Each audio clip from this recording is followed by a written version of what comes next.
नमस्कार, बहुत बहुत स्वागत आपका आराधी टीवी पर। मैं हूं आपके साथ पारुल। स्पॉटलाइट देख रहे हैं आप और आज चर्चा करेंगे धुआंधार प्रचार से बदलेगी तस्वीर। जी हां, पश्चिम बंगाल में सीएम योगी ने धुआंधार प्रचार किया है और हिंदुत्व के पिच पर जमकर छक्के चौके लगाए हैं। पश्चिम बंगाल चुनाव के आखिरी दिन हुगली में आयोजित जनसभा में सीएम योगी ने कहा कि पश्चिम बंगाल में SC/ST समाज भी टीएमसी के खिलाफ खड़ा है, क्योंकि राम के नारे से ममता बनर्जी को परेशानी होती है और पिछले 15 साल में टीएमसी ने बंगाल को कंगाल बना दिया है। योगी ने आरोप लगाया कि बंगाल में सनातन परंपराओं की खुलकर बात नहीं होती, सड़कों पर नमाज होती है जबकि दुर्गा विसर्जन पर पाबंदी लगाई जाती है।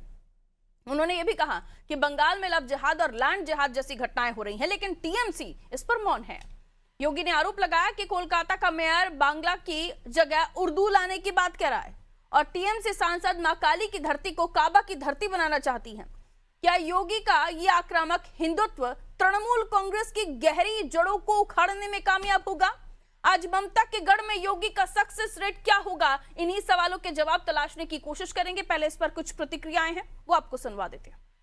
निश्चित रूप से जिस तरह से माननीय मुख्यमंत्री योगी आदित्यनाथ जी के नेतृत्व में डबल इंजन की सरकार ने उत्तर प्रदेश का कायाकल्प किया है, उत्तर प्रदेश में अपराध का विनाश किया है, अपराधियों की कमर तोड़ी है और निवेश का माहौल तैयार किया है, इससे उनकी लोकप्रियता, उत्तर प्रदेश की लोकप्रियता, माननीय मुख्यमंत्री जी की लोकप्रियता पूरे देश में और पूरी दुनिया में, और निश्चित रूप से वो जहां भी जा रहे हैं भारी संख्या में लोग उनको सुनने के लिए आ रहे हैं।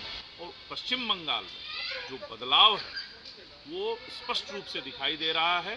4 मई को दीदी की विदाई तय। पश्चिम बंगाल का चुनाव भारतीय जनता पार्टी बिल्कुल नफरत, सांप्रदायिकता और जितने भी मतलब गैर राजनीतिक चीज़ हो सकती हैं, गैर कानूनी चीज़ हो सकती हैं, उस पर लड़ने की कोशिश कर रही है। भारतीय जनता पार्टी उन बुनियादी मुद्दों पे बात ही नहीं कर रही है। अगर बंगाल का विकास नहीं हुआ तो बंगाल के विकास का क्या कोई मॉडल दिया क्या योगी जी ने?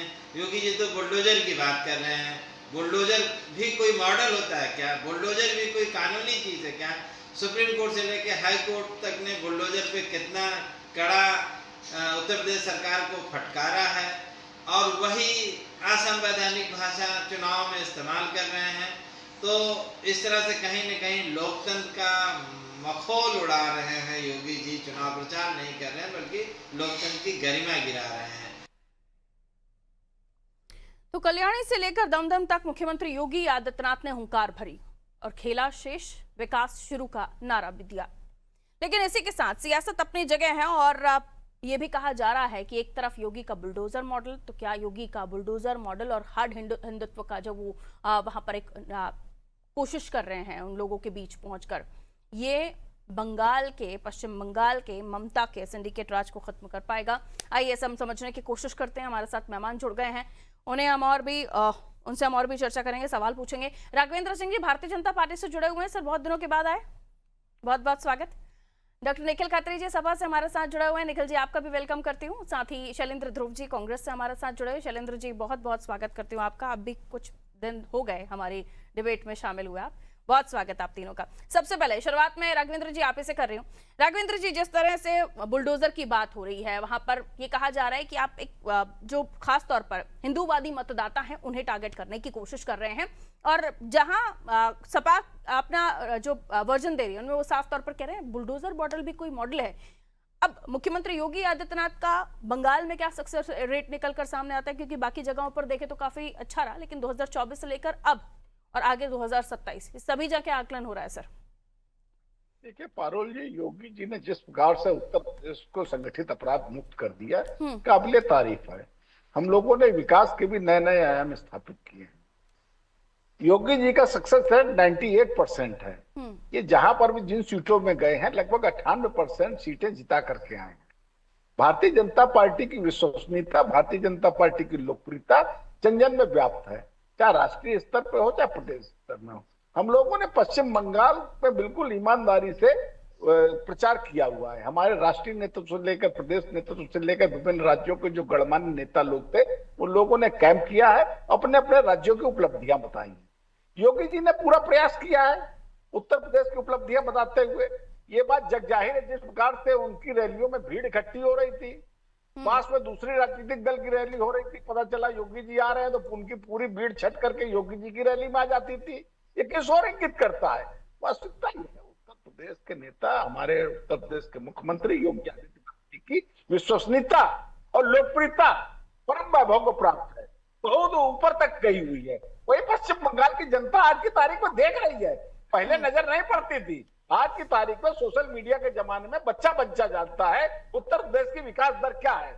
उत्तर प्रदेश आज की तारीख में देश का सेकंड लार्जेस्ट इकोनॉमी बनी हुई है। उत्तर प्रदेश जो है 55% एक्सप्रेस में उत्तर प्रदेश में देश का आज की तारीख में बना हुआ है। 10 महानगरों में हम लोग मेट्रो चलाने का प्रयास कर रहे हैं, जिसे बड़े पैमाने पर मेट्रो चल भी रही है। जो आपके एफडीआई जो है, एफडीआई हमारे 30,000 करोड़ की उत्तर प्रदेश में एफडीआई आ चुकी है। बेरोजगारी दर किसी समय 17.5% होती थी, आज की तारीख 6% है। हम लोग 9 लाख से ऊपर उत्तर प्रदेश में सरकारी नौकरियां देखकर तमाम हम लोगों ने नए नए आयाम की स्थापित किए हैं। बड़े पैमाने पर बेरोजगारी समाप्त की है, बड़े पैमाने पर उत्तर प्रदेश का विकास किया है, बड़े पैमाने पर उत्तर प्रदेश को अपराध मुक्त किया है। तो भाई पश्चिम बंगाल की जनता अगर हमारे उत्तर प्रदेश के मुख्यमंत्री योगी आदित्य की बातों पर प्रभावित हो रही है तो इसमें आश्चर्य नहीं है। वो देख रही है उत्तर प्रदेश को जिस तरीके से इन लोगों ने, भारतीय जनता पार्टी और योगी आदित्यनाथ जी ने, देश के प्रधानमंत्री नरेंद्र मोदी जी ने विकास किया है, काबिले तारीफ है। करके पश्चिम बंगाल की जनता तारीफ है, उनकी बातों पर विश्वास व्यक्त कर रही है। ये पारुल जी। ठीक है सर, लौट रही हूँ आपकी तरफ में। हमारे साथ निखिल जी भी जुड़े हुए हैं। निखिल जी, पीडीए की बात करते हैं आप वहां पर भी यहाँ पर भी, लेकिन ये कहा जा रहा है कि बंगाल में ममता बनर्जी का समर्थन आप लोग कर रहे हैं और वहां दलितों और पिछड़ों का दमन हो रहा है, ये आरोप लग रहे हैं। यहाँ आपकी स्ट्रैटेजी अलग होती है, वहां आप जिनका समर्थन कर रहे हैं तो क्या वहां घुटने टेक रहे हैं? नहीं, सबसे पहले पारुल जी, मैं आपको एक बात बिल्कुल साफ तौर बता दूं कि 2021 में भी हमारे मुख्यमंत्री योगी जी बंगाल गए थे, बहुत सारी रैलियां की थी, पर परिणाम क्या आया? उसमें सारे पोल्स ममता जी के खिलाफ थे, पर इतनी बड़ी प्रचंड जीत जो जनता ने टीएमसी को दिलाई, हम ये कह सकते हैं। और इसके साथ साथ हम एक बात और बता दें कि ममता जी हमेशा अपने जन के लिए समर्पित रहती है। और जो हमारे साथी अभी जो भाजपा प्रवक्ता बैठे थे, उन्होंने भी एक शब्द बोला कि हमने ईमानदारी से प्रचार किया है, तो मुझे तो हंसी आ गई। मतलब जो पार्टी सबसे ज्यादा पैसों की बंदरबाट करती हो वही ईमानदारी से प्रचार कर रही है। और इनके बड़े शीर्ष नेतृत्व के इतने बड़े नेता को महाराष्ट्र में रंगे हाथ जनता ने पैसे बांटते हुए पकड़ा गया था, ये इतना ईमानदारी से प्रचार करते हैं। ऐसे ही बंगाल में इन्होंने इतने पैसे लगाए हैं, इतना अपना काला धन लगाया है, जो नोटबंदी के दौरान उन्होंने पैसे इकट्ठा किया था वो बंगाल में लगाया, पर जनता ने पूरा नकार दिया है। जनता ने एक सौहार्द की एक रणनीति दी है कि कैसे पीड़ित समाज के साथ साथ हर समाज, जो भी वंचित समाज है, जो शोषित समाज है, वो उसने वोट डाला है। और मैं एक बात और पारुल जी ऐड कर दूं कि भारतीय जनता पार्टी के नेता खुद ये बात बोलते हैं कि अगर कम वोट पड़ेगी तो वो भारतीय जनता पार्टी की कहीं ना कहीं सुनिश्चित होगी, और अगर ज्यादा वोट पड़ेगी तो ग्रामीण क्षेत्रों में ज्यादा वोट पड़ेंगे। इसका मतलब है कि कहीं ना कहीं भारतीय जनता पार्टी हारेगी। तो इस बार तो वर्ल्ड रिकॉर्ड 92% वोटिंग हुई है पहले फेज में, और फेज 2 परसों है।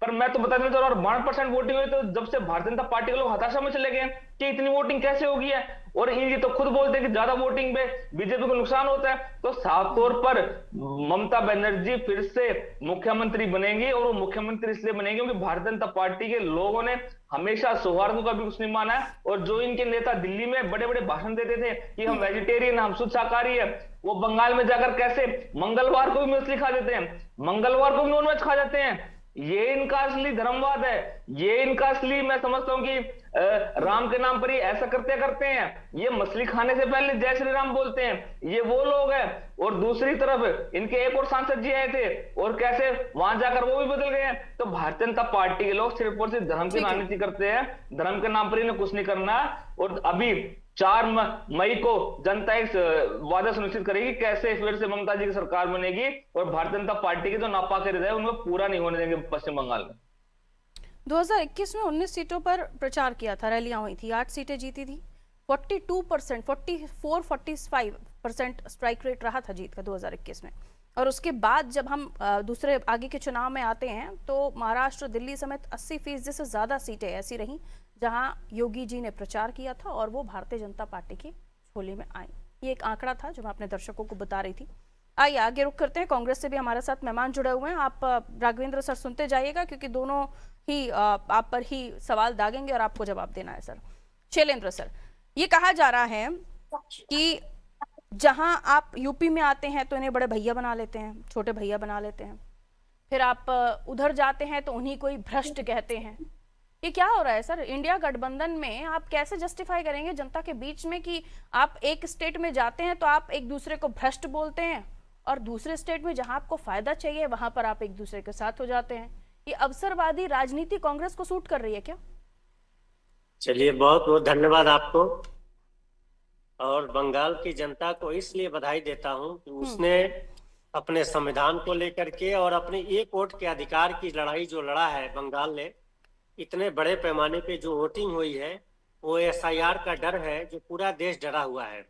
बंगाल ने वोटिंग के माध्यम से अपने अधिकार को संरक्षित करने के लिए उसने अपनी एक मजबूत इरादे के साथ 90% से अधिक वोटिंग किया है। ये बहुत बहुत बधाई हो बंगाल की जनता को, क्योंकि बीजेपी की मंशा थी कि एसआईआर के माध्यम से उन हजारों नहीं लाखों की संख्या में लोगों का वोट काटा गया है, जिनको भारत सरकार द्वारा प्रमाणित किया गया है, जिनके पास पासपोर्ट है, वहां के लोकल आईडी है, आधार कार्ड के बावजूद भी ऐसे लाखों नाम काटे गए हैं।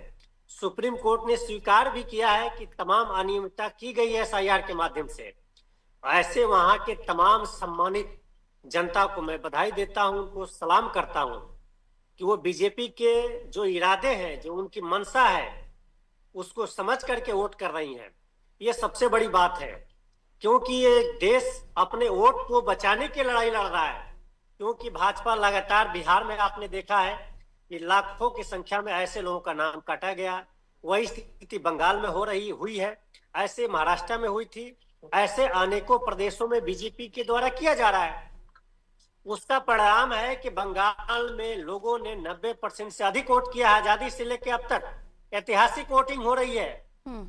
ये बीजेपी की सबसे बड़ी हार है और कांग्रेस और राहुल गांधी जी की जीत है कि उन्होंने संविधान को सुरक्षित करने की जो लड़ाई लेकर के अनवरत भारत जोड़ो न्याय यात्रा के माध्यम से और संविधान को कैसे संरक्षित किया जाए, जो बाबा साहब अम्बेडकर ने हमें एक वोट का अधिकार दिया है, उस लड़ाई को पूरे भारत में एकलौते ऐसे नेता हैं जो इस अधिकारों की लड़ाई लड़ रहे हैं।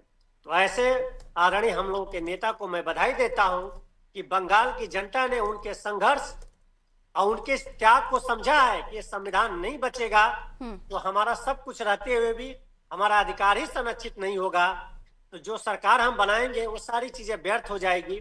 इस बात को लेकर के जनता ने बड़े पैमाने पर वोट किया है। अब हमारे साथी ने कहा है कि योगी जी जिन जिन रैलियों में प्रचार किए हैं वो सीटों की जीतने की संख्या 91% है या 90+ है। उत्तर प्रदेश में कैसे 60% सीटें हार गए, अब 80 में 42 सीटें हार गए लोकसभा में 2024 में। उत्तर प्रदेश के मुख्यमंत्री आप हैं। ये तो आंकड़ा इसका मतलब झूठा साबित हुआ। ऐसे ही महाराष्ट्र में भी हुआ, ऐसे जो है आप बंगाल में भी होने वाला है।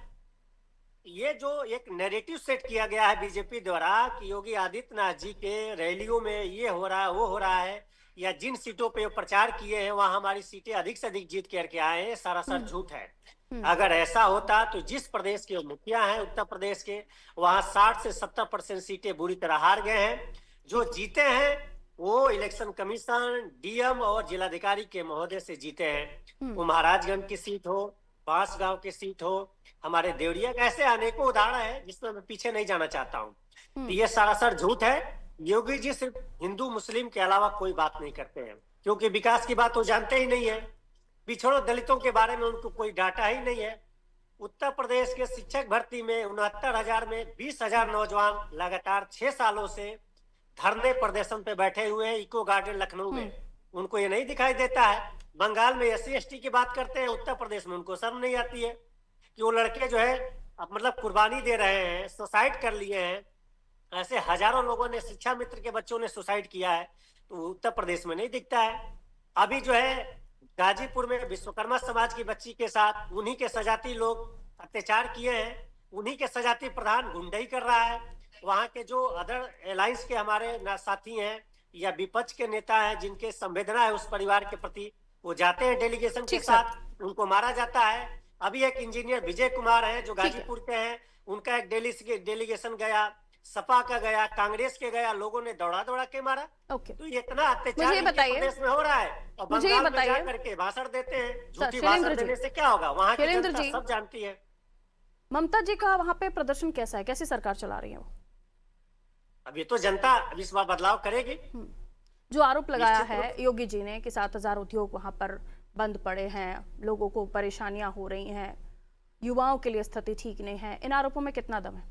बिल्कुल, ये तो कांग्रेस पार्टी स्वयं मांग करती है। राहुल गांधी जी ने कहा कि महिलाओं को हम उनके वोट का अधिकार के साथ साथ उनके अस्तित्व की जो लड़ाई है उसको हम संरक्षित करेंगे।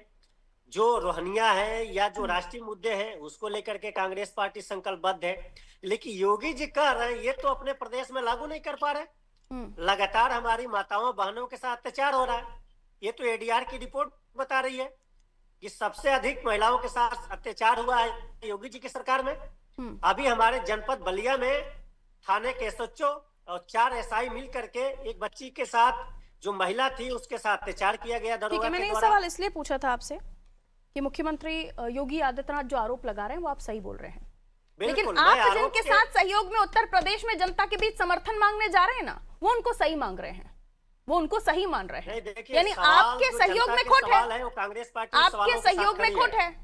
लेकिन योगी जी आप उसको लागू राजनीतिक करें ना उत्तर मजबूरियां प्रदेश आपकी में। इस यहाँ हद हिंदू तक आपको मुस्लिम करते हैं, गर्त में जात के लेकर नाम चली पे गई नफरत हैं फैलाते हैं, कि आप मुस्लिम यहाँ समाज के आपको लोगों का वही घर पार्टी बुलडोजर अच्छी लग रही है बुलडोज कर और दिया वही जाता है। पार्टी वही सपा जाके ममता जी के साथ खड़ी है, जिस पर आप भी आरोप लगा रहे हैं वो आपको अच्छे नहीं लग रहे हैं।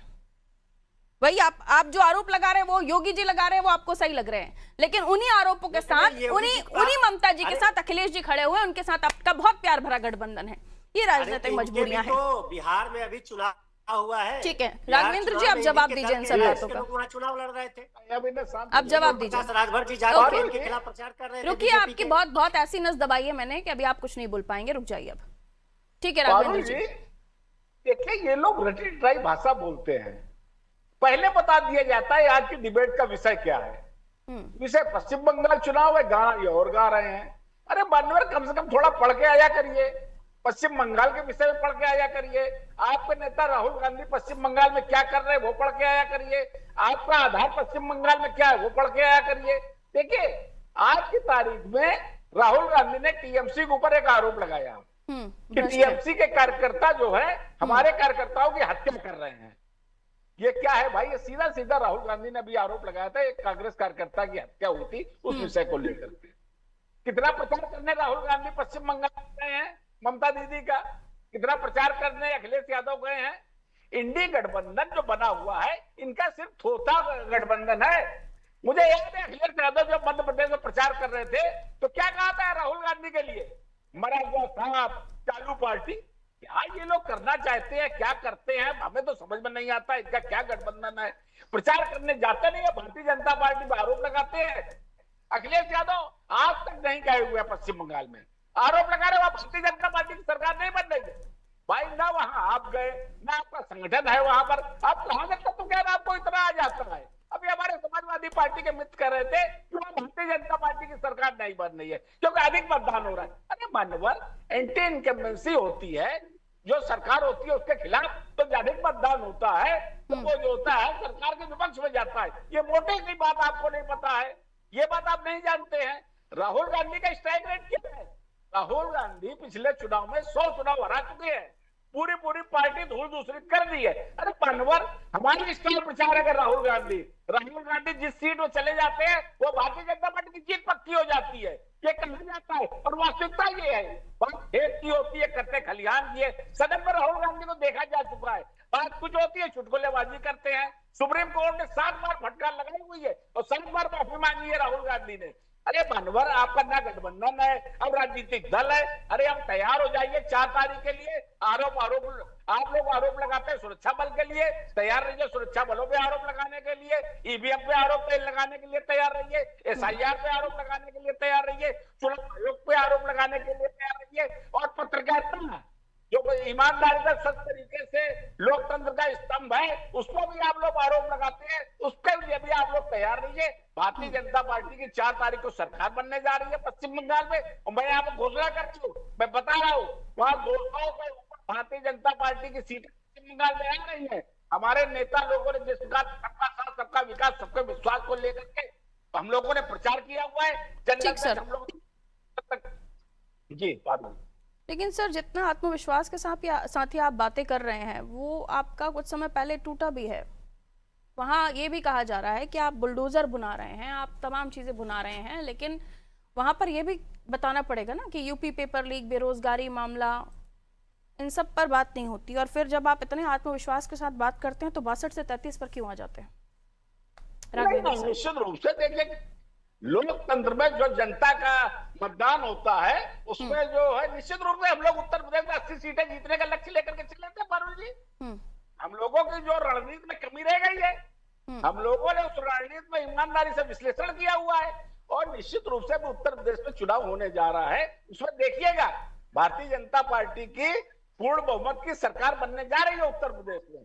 मैं बात करना चाहता हूं, देखिए उत्तर प्रदेश के विकास पर हमारे समाजवादी पार्टी के मित्र जो है, कांग्रेस तो थी नहीं उस समय, कांग्रेस तो 25 सालों से उत्तर प्रदेश में आई नहीं है, कांग्रेस पर तो कुछ नाम टीका टिप्पणी करेंगे वो लोग। आज की तारीख में बेरोजगारी की वो आपने बेचारे की भूमिका में है कांग्रेस। कांग्रेस की जो स्थिति है वो बहुत ही दयनीय है। ठीक सर, क्योंकि ये बहुत इंपॉर्टेंट विषय है और निखिल जी इस पर आपने पहले भी जवाब नहीं दिया था। दोबारा ये सवाल पूछूंगी कि आप यहाँ पीडीए की राजनीति करते हैं, पिछड़ों की आवाज उठाते, पिछड़ों के मसीहा बनने की कोशिश करते हैं, वहां दलितों के साथ, पिछड़ों के साथ जब दमनकारी नीति अपनाई जाती है, जिन ममता बनर्जी के ऊपर भ्रष्टाचार के आरोप लगते हैं, वहां पर आप खड़े पाए जाते हैं। नहीं, सबसे पहले पारुल जी, मैं यूपी में आप उन्हीं पिछड़ों के मसीहा और वहां उन्हीं ममता बनर्जी पर जो आरोप लग रहे हैं, वहां अखिलेश जी आप लोग खड़े पाए जा रहे हैं, क्यों? नहीं, मैं बिल्कुल आपका जवाब दूंगा, पर मैं आपके खाली 10 सेकंड ले लूं। मैं खाली आपके 10 सेकंड ले लूं। अभी जैसे कि भारतीय जनता पार्टी के नेता बता रहे थे कि कैसे हम बिल्कुल उत्तर प्रदेश में हमारी क्या नीति है, तो आपने बिल्कुल सही बोला। ये तो 62 को 80 में बदलना चाहते थे, पर कैसे जनता ने इनको 32 में बदल दिया या 33 में बदल दिया। मतलब कि ये जनता का जनादेश था, ये इनका कोई कॉन्फिडेंस नहीं था, जनता ने इनको जवाब दिया। और अगर बंगाल की ले लें तो बंगाल में जो ऐसे कृत्य कर रहे हैं, समय कम है, मेरे सवाल का जवाब आप नहीं दे पाई, मुझे अफसोस है उस बात का, आप नहीं दे पाए मेरे सवाल का जवाब। ठीक है, क्योंकि अब समय इतना ही इजाजत दे रहा था। बहुत बहुत शुक्रिया आप सभी का हमारे साथ चर्चा में जुड़ने के लिए। पश्चिम बंगाल में धुआंधार प्रचार हो रहा है, तमाम पार्टियों ने कमर कस ली है और देखा जाए तो पहले चरण का जो मतदान हुआ वो काफी अच्छा हुआ, जिसको लेकर ये आकलन किया जा रहा है कि क्योंकि वहां पर इतना अच्छा वोट परसेंट आया है कि ऐसा लग रहा है कि सरकार रिपीट होने वाली है। लेकिन आंकड़ों पर नजर डालिए तो इसी पश्चिम बंगाल में एक समय पहले 2011 में जब वामपंथी सरकार थी, 84.3% वोट पड़े थे, तब आई थी ममता बनर्जी की सरकार, और अब भी वोट ज्यादा पड़ा है। तो किसी मुगालते में नहीं रहना चाहिए या ओवर कॉन्फिडेंस में नहीं रहना चाहिए। जनता का मत है, जनता का अधिकार है, वो कब किसे सत्ता पर बिठाए, सत्ता का सिंहासन सौंप दे या कब किसको चलता कर दे, कोई नहीं कह सकता। लेकिन हाँ, मुख्यमंत्री योगी आदित्यनाथ के जिस आज के रोड शो में जिस तरह का माहौल दिखा, उससे ये आकलन किया जा सकता है कि बीजेपी को भी वहां सपोर्ट मिल रहा है। और इस बार जिस तरह का हुजूम दिखा है रोड शोज में, उससे भी आकलन किया जा सकता है कि पहले की बनस्पत अब स्थिति अलग है। दीजिए इजाजत, नमस्ते।